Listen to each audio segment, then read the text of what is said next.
Good morning, everyone. I'm going to talk today, as this slide says, about the Digital Economy Act.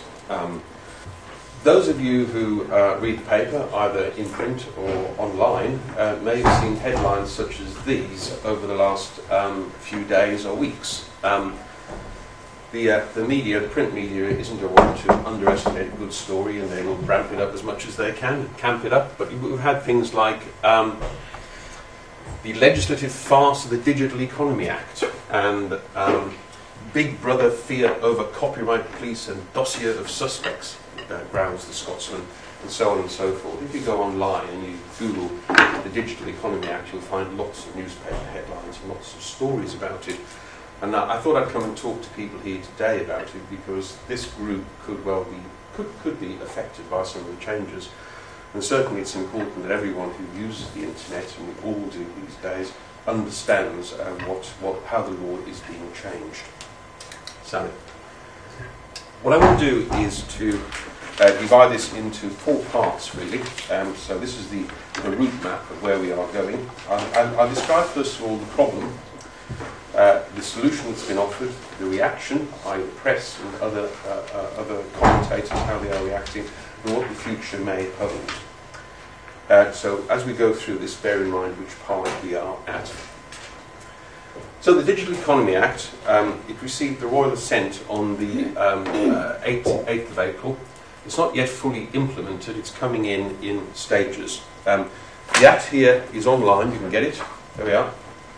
It's a wonderful piece of literature. We lawyers get ourselves really excited when new acts of Parliament. Sorry, it's okay. It was introduced as part of the drive to create what's called, what is referred to as a digital Britain, and it's planning to boost and stimulate the UK's creative and digital sectors in the hope of boosting economic growth. But in particular, the Digital Economy Act is intended to tackle online piracy and illegal file sharing.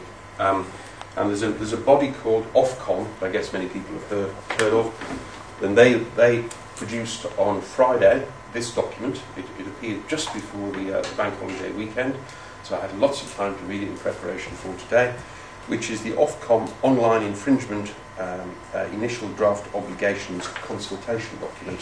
We'll talk more about that in a moment or two. It's a fairly weighty document, and Ofcom expect responses to that, I think, by the end of July. Is it the end of July, Sally? Yeah.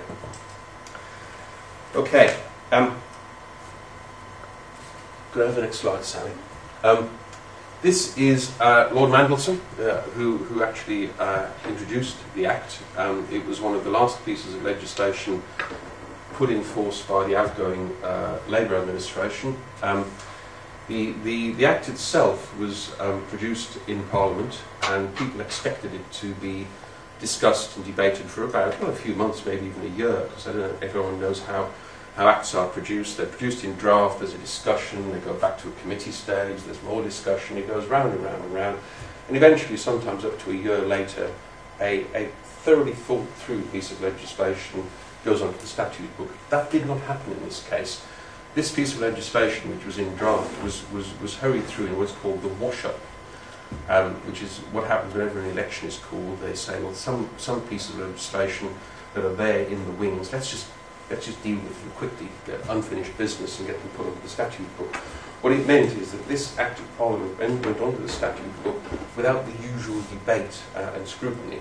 And that, I think, many people say is one of the major problems that it's created, because it's not been thoroughly thought through in some areas. There is also a concern that the identity of individuals may be compromised because of the Act, when implemented, as I explained shortly, will allow copyright holders, people who say that you've infringed their copyright, to find out who you are. They will find out where you live. They can do that. Sally. The problem. Okay. What is the problem? Well, the problem is roughly described as the P2P, or peer-to-peer, file sharing phenomenon. Has anyone here heard that term before, peer-to-peer? It's a form of distributed, it's a network by which files can be copied without them being in one place. I could go into the technology of how it exactly works, but that would be beside the point. today. The copyright holders have become, holders of copyright have become increasingly annoyed and anxious about peer-to-peer file copying, because they reckon, they calculate, it's costing them enormous amounts of money. These are some of the better known peer-to-peer websites: Pirate Bay, LimeWire, BitTorrent, and all the rest of it. And according to the creative industries, they say peer-to-peer sites pose a huge threat to the revenues of the music industry and the film industry as well.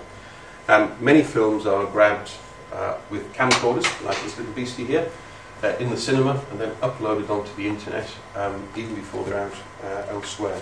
And if you go, for example, to... Oh, sorry, that shows, by the way, the relative market share of peer-to-peer websites, which are the most used.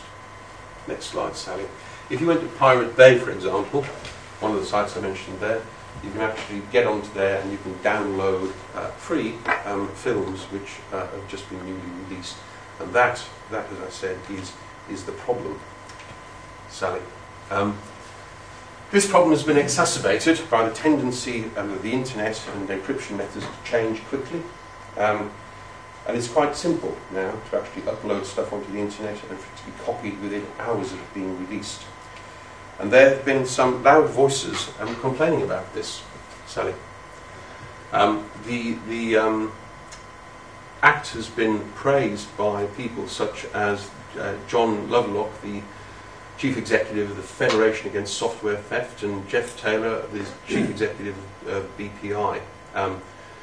They have said that, well, you can read what they've said there, they are wholly in support of it. So there are some very powerful voices actually behind this legislation, and the counter-argument, which we'll come to in a moment, is that actually this is just a cave-in, it's a give-in to some big media interest groups who will make life difficult for other people. But we'll come to that in a moment.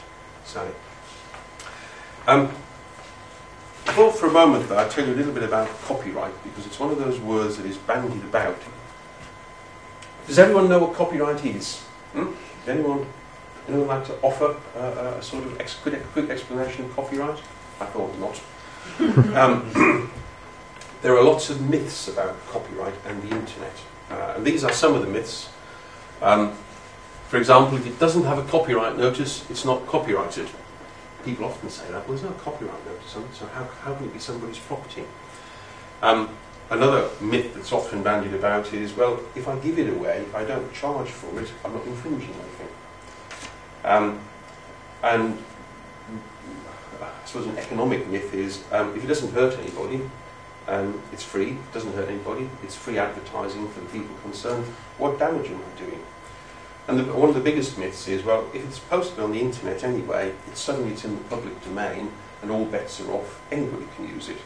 Each and every one of those statements is actually wrong, but lots of people do actually believe them to be true.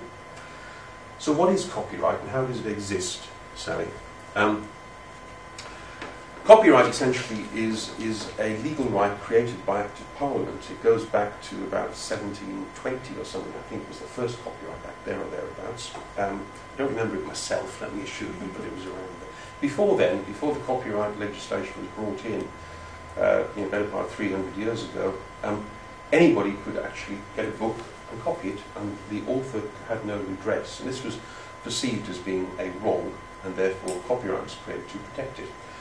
These days the law is quite complicated, and copyright exists in what we lawyers call the intellectual property, i.e. the fruits of one's brain, in the following designated works that you can see up here: literary works, musical works, artistic works, dramatic works, and derivatives, i.e. anything that spins out of things, the first four items on the list. And copyright exists in English law automatically. The moment you create something new that falls into one of those categories, it's automatically protected by copyright. Some countries